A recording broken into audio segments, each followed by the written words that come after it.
অনেক টাইম আছে, তাড়াতাড়ি করবে না, এখন 2টো বাজছে।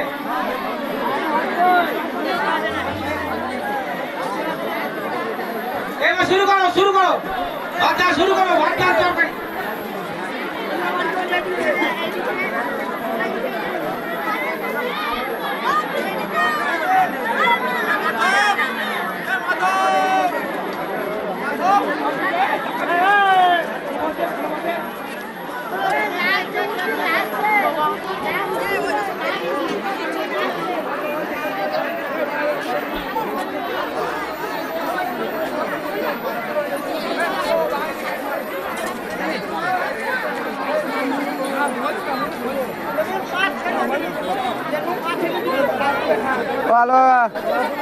যারা খাবার নিতে এসছে বাড়িতে অসুস্থ লোকের জন্য, তাদেরকে অনুরোধ করছি আপনারা সমিতির ঘরে চলে যান, আপনারা যেখানে কাউন্টার আছে সেখানে চলে যান, ওখান থেকে দেওয়া হবে।